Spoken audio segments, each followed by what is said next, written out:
Good morning, everybody, and thank you for the invitation to this important meeting. Thank you to IOM for the support and the cooperation that they have been providing to us for many years. Today I am presenting the main results of the report on migrations economy produced by Fondazione Leone Moressa since 2011. The 10th edition of the report, published in October 2020, is developed with the patronage of IOM, the Ministry for Foreign Affairs, the Ministry for Economy and Finance, and the Venice University Ca' Foscari. Fondazione Leone Moressa was created in 2002 by the local Small Business Association, CGA, and since 2011 Fondazione Leone Moressa produces the annual report on migrations economy in order to analyze and combine the main statistical sources concerning the economic contribution of migrant population in Italy and Europe. Let's start with the analysis of the demographic trends concerning migrant population in Italy. Immigration is a relatively recent phenomenon in Italy, rather than other European countries. Other countries, mainly those with a colonial history, such as UK and France, experienced the incoming flows during all the 20th century, and in particular after the independence of their colonies, so after 1960. More or less. On the contrary, Italy was mainly an emigration country until the 80s. So Italy experienced a considerable immigration only in the last 30 years. And the proof is given by the fact that the first Italian law on migration is the Martelli Law of 1990. Now the main normative reference nowadays is the Bossi-Fini law of 2002. Overall, the presence of regular migrants, foreign residents, is increased in the last 20 years, from 1.3 million in 2002 to 5 million in 2020.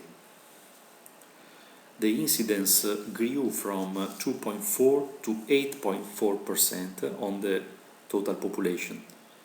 But if we look at the annual trend, we can see that the highest increase was registered in the first decade between 2002 and 2010.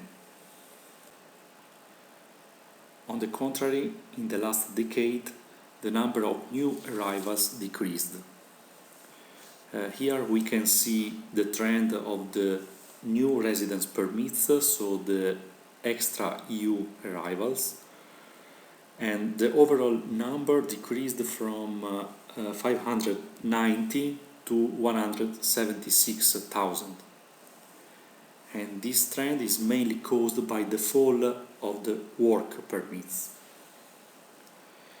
Indeed, after the 2010 economic crisis, the annual planned entries, so the labor new arrivals, were substantially cancelled.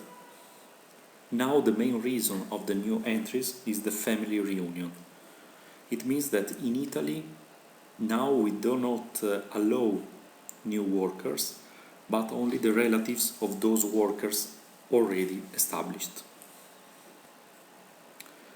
The current foreign population in Italy is mainly coming from European countries at the 50% and from European Union countries for the 30%. And there is a general majority of women, mainly from Eastern Europe countries, caused by the high demand of assistance jobs due to the high average age of Italian population. The Italian migratory policy is characterized by an ex post regulation. Since the last 80s, Italy accepted a policy based on migratory amnesties or regulation of migrants already living in the country. Overall, 2 million people were involved in 20 years. The last procedure, held in 2020 to face COVID emergency, registered 220,000 requests. Another important trend is represented by the acquisition of Italian citizenship. The Italian law allows to the foreign residents to request the acquisition after 10 years of regular residence in the country. Moreover, it allows to second-generation migrants to request the Italian citizenship after the 18th birthday. So the new Italians are two categories: the first-generation migrants living in Italy for more than 10 years, and second-generation migrants aged 18 years old and born in Italy.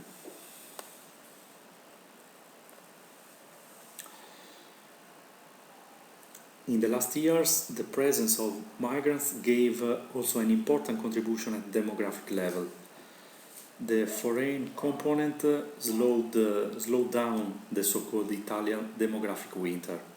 Indeed, the natural balance, so the difference between births and deaths, is positive among foreigners and negative among Italians. However, in the last years, this contribution is getting weaker because foreign women, foreign families, are also having fewer children. So let's now go into the analysis of the economic impact of migration in Italy. In general, according to one of the most common stereotypes, public opinion could think that migrants represent a cost for the welfare state in the arrival countries. Otherwise, this stereotype is essentially not true. A study by OECD looks at the evidence for how immigrants positively affect the economy in three main areas: the labor market, the public purse, and economic growth. In the Italian case, foreign workers increased from 1.9 million to 2.5 million from 2010 to 2019. And the incidence on total workers increased from 8.5 to 10.7%. These workers essentially cover different jobs rather than local workers. Migrants are mainly employed in low-skilled jobs, while natives are mainly in qualified professions. The importance of foreign workers is evident in various economic sectors.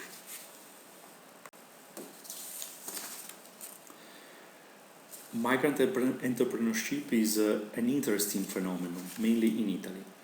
According to the 2020 action plan by the European Commission, entrepreneurship is a powerful driver of economic growth and job creation. It creates new companies and jobs, opens up new markets, and give possibility to new skills and capabilities.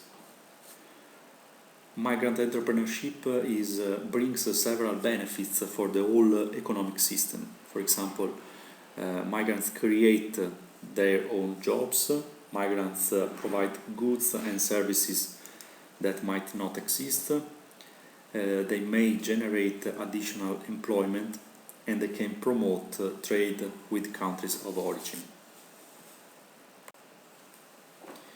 Calculating the added value for each economic sector and considering the incidence of migrant workers in each sector, we can estimate that the contribution of migrant workers is of about 9.5% of Italian GDP. The higher values are registered in agriculture, buildings and restaurants. We can also estimate the impact of migrants on the national public expenditure. For this, we consider only direct monetary flows, excluding indirect costs, for example, public security, and indirect benefits, for example, innovation or culture. The average cost methodology does not consider fixed costs, for example, school staff costs. Migrant population represent a low impact on public expenditure because of the low average age, in particular the low impact in health and pensions expenditure.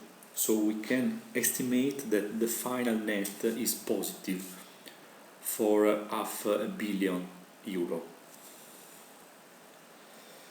We have already seen that the illegal presence is an historical issue for the Italian system. Our migratory law is not able to manage the necessary incoming labor force, so migrants are obliged to enter illegally in the country. The regularization of illegal migrants represents an important tool for generating financial income. The 2020 procedure generated an immediate income of €30.3 million and a potential income of €363.5 million per year, considering the fiscal contribution of a regular migrant. Anyway, it should be accompanied by a structural reform of the migratory policies. Finally, we can summarize the Italian situation in some key points. First, the oversized phenomenon. Over the past 10 years, the foreign population has increased, but at a slower rate than in the previous decade. The increase in sea arrivals affects the perception of the phenomenon by the public opinion. An irreversible demographic winter. The elderly are increasing and the young are decreasing. Fewer children are being made and the population is decreasing. Immigrants have slowed down this dynamic, but their contribution is no longer sufficient. More benefits than costs. Migrants are younger than Italian population, with little impact on public spending. So there is a positive balance between income and costs.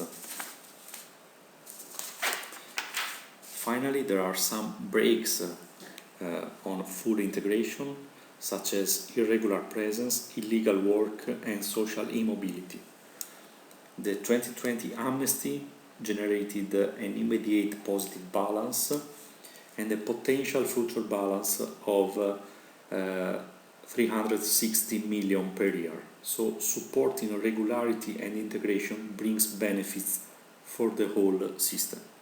Thank you very much.